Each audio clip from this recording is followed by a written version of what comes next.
नमस्कार, प्रणाम। मैं महेंद्र दमन तिवारी स्वागत करता हूँ आपका अधिवक्ता महोदय में। हम लोग बात कर रहे हैं लगातार लखनऊ विश्वविद्यालय में इस समय हो रही LLB 3 ईयर्स कोर्स और LLB 5 ईयर्स कोर्स के पहले साल के दूसरे सेमेस्टर की परीक्षाओं के बारे में। और आपके विषयवार हम लोगों ने अभी तक बात करी है उन सारे महत्वपूर्ण टॉपिक्स को लेकर के, उन सारे सवालों को लेकर के जो आपकी परीक्षा के लिहाज से, परीक्षा के दृष्टिकोण से बहुत ही महत्वपूर्ण है। और आज के अपने इस वीडियो में हम बात करने वाले हैं LLB 5 years course, LLB honours course में जो आपका अगला पेपर है लॉ ऑफ कॉन्ट्रैक्ट 2 का, उस पेपर के बारे में और जो आपके लिए इंपॉर्टेंट टॉपिक्स होने वाले हैं कल के एग्जाम में, उन सवालों के बारे में कि कौन से सवाल आपके लिए बहुत ही महत्वपूर्ण है जिनको पढ़ करके आप जरूर जाइए। जो आपका लॉ ऑफ कॉन्ट्रैक्ट 2 है, जिसको हम स्पेसिफिक कॉन्ट्रैक्ट कहते हैं, 124 से लेकर के आगे तक। और जो आपके पास इस बात का जो सिलेबस है उसमें आपके पास contract of indemnity, contract of guarantee, contract of bailment, contract of pledge, contract of agency, government contract और स्पेसिफिक रिलीफ एक्ट का कुछ पोर्सन भी है। इन सारे टॉपिक्स में से, इन सारे सवालों में से किस प्रकार के सवाल बनते हैं, टॉपिक्स में से किस प्रकार के सवाल बनते हैं, हम लोग उसकी एक करके बात कर लेते हैं। जो आपके लिए पहला सवाल बहुत जरूरी है contract of indemnity, contract of guarantee में।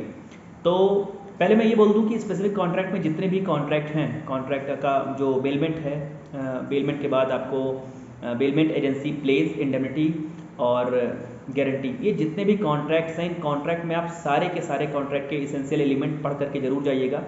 और साथ ही साथ इनकी जो पार्टीज़ के नाम बदलते रहते हैं, जैसे कॉन्ट्रैक्ट ऑफ इंडेमनिटी में बात करें तो indemnifier, indemnity holder, contract of guarantee में बात करें तो प्रिंसिपल, डेटर, सिक्योरिटी और क्रेडिटर, बेलर और बेली बेलमेंट में, पॉनर और पानी प्लेस में, और प्रिंसिपल और एजेंट एजेंसी में।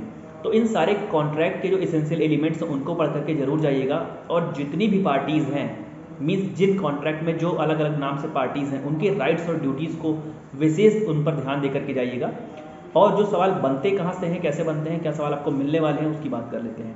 तो कॉन्ट्रैक्ट ऑफ इंडेमनिटी और गारंटी को मिला करके पढ़िएगा और कॉन्ट्रैक्ट ऑफ इंडेमनिटी और कॉन्ट्रैक्ट ऑफ गारंटी दोनों के एसेंशियल एलिमेंट्स की आपस में तुलना करके जाइएगा। दोनों में कैसे अंतर करेंगे आप, और जब अंतर कर रहे हैं तो इंडियन लॉ में और इंग्लिश लॉ में कॉन्ट्रैक्ट ऑफ इंडेमनिटी और कॉन्ट्रैक्ट ऑफ गारंटी में क्या अंतर है दोनों पे, कि किसका स्कोप नैरोवर है इंडियन लॉ में किसका स्कोप नैरो नहीं है, इंग्लिश लॉ में कैसे है। तो इंग्लिश लॉ में और इंडियन लॉ में क्या अंतर है, बेसिक्स में क्या अंतर है, प्रिंसिपल्स में क्या अंतर है, मूलभूत अंतर कहें तो कॉन्ट्रैक्ट ऑफ इंडेमनिटी और कॉन्ट्रैक्ट ऑफ गारंटी में। हिंदी में कहें तो प्रत्यापूर्ति की संविदा और क्षतिपूर्ति की संविदा में उसके आवश्यक तत्व पढ़ करके जाइएगा, और कैसे हम दोनों संविधाओं में अंतर करेंगे ये सवाल पढ़ करके जाइएगा। दूसरा जो सवाल आपको गारंटी से एक और मिलता है कि जो प्रतिभू का जो दायित्व है, डिस्कस द सर्कमस्टांसेस वेयर जो सिक्योरिटी की लाइबिलिटी है वो खत्म कैसे होती है, discuss the circumstances in which security is discharge from his liability. ऐसी कौन सी परिस्थितियां हैं जो प्रतिभू को, जो सिक्योरिटी को उसकी लाइबिलिटी से मुक्त कर देती हैं। और जब हम यहाँ पे सिक्योरिटी पढ़ रहे हैं, जब हम गारंटी पढ़ रहे हैं, तो गारंटी में आप दोनों गारंटी पढ़ करके जाइएगा। एक तो कंटिन्यूइंग गारंटी और दूसरी जो सामान्य गारंटी है, जो सिंगल ट्रांजेक्शन पे लागू होती है और जो कंटिन्यूइंग लगातार आगे तक लागू होती रहती है। तो कंटिन्यूइंग गारंटी में और सामान्य गारंटी में क्या अंतर होता है उसको पढ़ करके जाइएगा। और सिक्योरिटी की लायबिलिटी खत्म कैसे होती है, एक्सटेंड वो डिस्चार्ज कैसे होती है, उसको पढ़ करके जाइएगा। कॉन्ट्रैक्ट ऑफ इंडेमनिटी और कॉन्ट्रैक्ट ऑफ गारंटी में यही से सवाल आने की उम्मीद है। 125 पे भी थोड़ा ध्यान दीजिएगा, इंडेमनिटी होल्डर के पास क्या क्या राइट्स हैं, कि किन किन परिस्थितियों में वो डैमेजेस मांग सकता है, क्लेम कर सकता है। अगला सवाल आपका बेलमेंट का है। बेलमेंट को आप बेलमेंट के एसेंशियल्स के लिहाज से पढ़िएगा, और बेलमेंट के एसेंशियल के लिहाज से पढ़ने के बाद आप नॉन कॉन्ट्रेक्चुअल बेलमेंट को भी देख के जाइएगा, कहीं ना कहीं वो आपके लिए बहुत ही महत्वपूर्ण होगा। नॉन कॉन्ट्रेक्चुअल बेलमेंट से एक और सवाल आने की उम्मीद है। अच्छा, एक और सवाल, मैं चूंकि मैंने पहले कहा कि राइट्स ड्यूटी बहुत आपके लिए जरूरी है, ऑनर्स के 5 ईयर्स के पेपर में बहुत जरूरी है, तो आप जब भी पढ़िए तो बेली की ड्यूटीज़ और बेली के राइट्स जरूर पढ़ करके जाइएगा। क्योंकि बेली की अगर आप ड्यूटीज़ पढ़ के जा रहे हैं तो आपको बेलर के राइट पता हो जाते हैं, और अगर आप बेली के राइट्स पढ़ के जा रहे हैं तो बेलर की ड्यूटीज़ पता चल जाती है। तो बेली और बेलर के राइट्स ड्यूटी पर भी सवाल आने की पूरी उम्मीद है, तो पढ़ करके जाइएगा 151 से आगे। और अगला सवाल है एजेंसी से।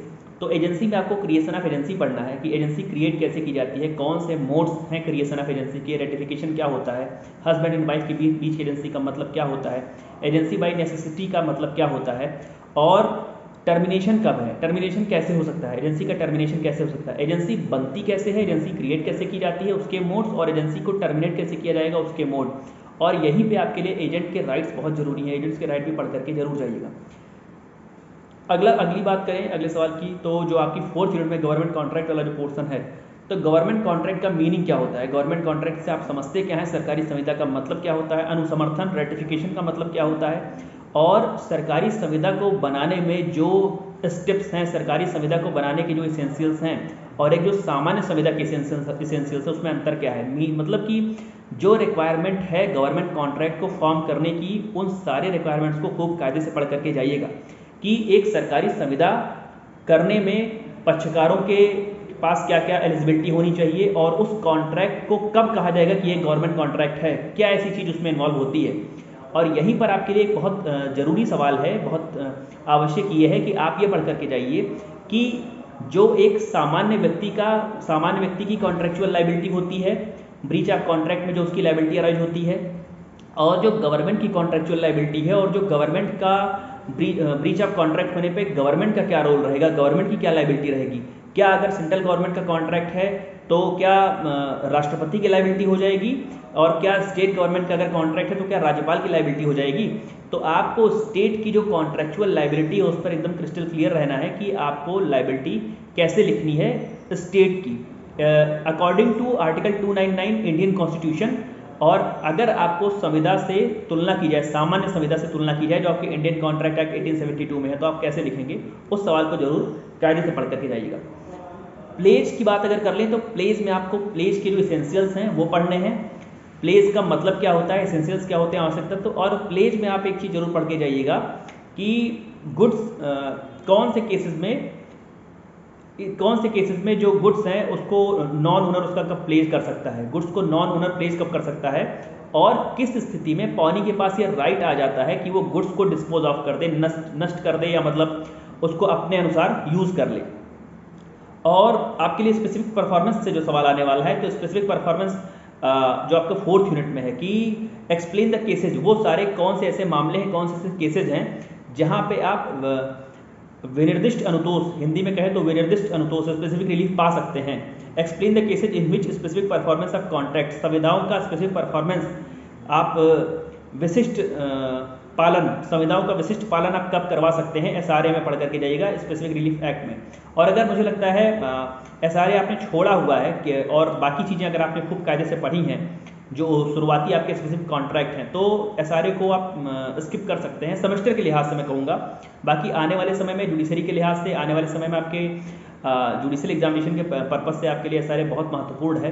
प्री में भी सवाल आते हैं, मेंस में भी सवाल आते हैं, तो SRA को अभी अगर आप नहीं पढ़ पाए हैं तो कोई बात नहीं, लेकिन आगे चल के SRA को जरूर पढ़िएगा।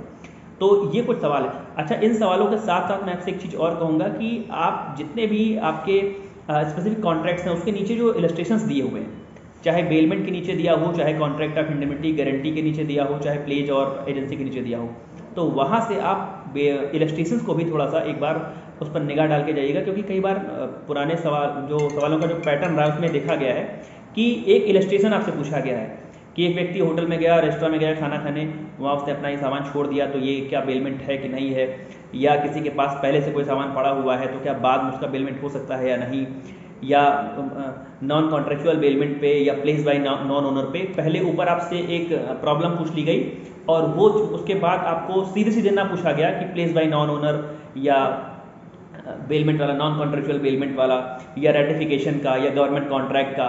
तो ऊपर एक आपको इलस्ट्रेशन दे दिया गया, ऊपर आपको एक प्रॉब्लम दे दी गई और नीचे आपसे वो सवाल पूछ लिया गया।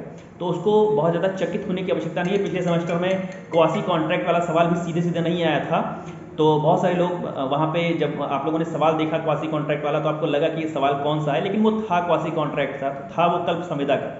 तो सवाल को आराम से पढ़िएगा, और अगर कोई ऐसी प्रॉब्लम या इलस्ट्रेशन बेस्ड सवाल आता है तो उसको कायदे से पढ़ने की ज़रूरत है। और थोड़ी देर आप पढ़ेंगे, चिंतन करेंगे तो जरूर वो सवाल कहीं ना कहीं जो आपने पढ़ा हुआ है वो आपके सिलेबस का ही, आपकी ग्रिप में ही रहेगा। तो ढेर सारी शुभकामनाएं आप सभी को। जितने भी ये कॉन्ट्रैक्ट हैं उन कॉन्ट्रैक्ट को कैसे किया जाएगा, कैसे टर्मिनेट किया जाएगा, और उन पार्टीज़ की राइट्स ड्यूटीज़ वगैरह को खूब कायदे से देख के जाइएगा। ढेर सारी शुभकामनाएं, और उम्मीद करेंगे कि सवाल यहाँ से आ जाएँ, सारे सवाल आ जाएँ। जैसे प्रिंसिपल में आप जब पढ़ रहे हो तो अनडिस्क्लोज प्रिंसिपल पढ़ के जरूर जाइएगा। एजेंट आप पढ़ रहे हैं तो एजेंट में एक चीज़ सब एजेंट है, डेल क्रेडिट एजेंट है, उसको भी थोड़ा सा देख करके जाइएगा कि अगर मान लीजिए आपसे सवाल आ जाए कि एजेंट के टाइप्स कितने होते हैं और एजेंट के राइट, कई बार सवाल जुड़ करके आ जाता है। तो एजेंट जब आप पढ़ रहे हैं तो एजेंट के टाइप्स भी पढ़ लीजिएगा और एजेंट के राइट्स क्या होते हैं भी पढ़ लीजिएगा। और बाकी मुझे लगता है इंडेमनिटी में, अगर कॉन्ट्रैक्ट ऑफ इंडेमनिटी की अगर बात कर लें तो 125 भी आपके लिए ज़रूरी हो जाता है इंडेमनिटी होल्डर के राइट्स को लेकर के, राइट्स के लिहाज से। और प्रिंसिपल सिक्योरिटी की जो लाइबिलिटी है वो कभी कभी सेंटेंस पूछ लेते हैं कि सिक्योरिटीज लाइबिलिटीज को एक्सटेंसिव, सेक्शन 128 वाला to that of principal debtor, उसके बाद आप उसको एक्सप्लेन करते हैं। तो उसमें सिक्योरिटी की लाइबिलिटी बतानी होती है और उसी के आगे सवाल जोड़ करके पूछा जाता है कि कब सिक्योरिटी की लाइबिलिटी से वो डिस्चार्ज हो जाता है। तो दो चीज़ें 128 के साथ वो कई सारे और सेक्शंस जुड़ जाते हैं। तो थोड़ा सा कॉम्प्रिहेंसिव पढ़ना है और ढेर सारी शुभकामनाएं आप सभी को कि आपका पेपर, आपका जो सवाल है वो यहीं से आए और आप अच्छे अंक हासिल कर सकें। तो जुड़े रहिए हमारे साथ। मुझे लगता है आपका आखिरी पेपर होगा और मिलेंगे अगले सेमेस्टर में, जल्दी मिलेंगे। ढेर सारी शुभकामनाएं आप सभी को आपके इस पूरे सेमेस्टर के लिए, आने वाले सेमेस्टर के लिए। जुड़े रहिए हमारे साथ। धन्यवाद, प्रणाम।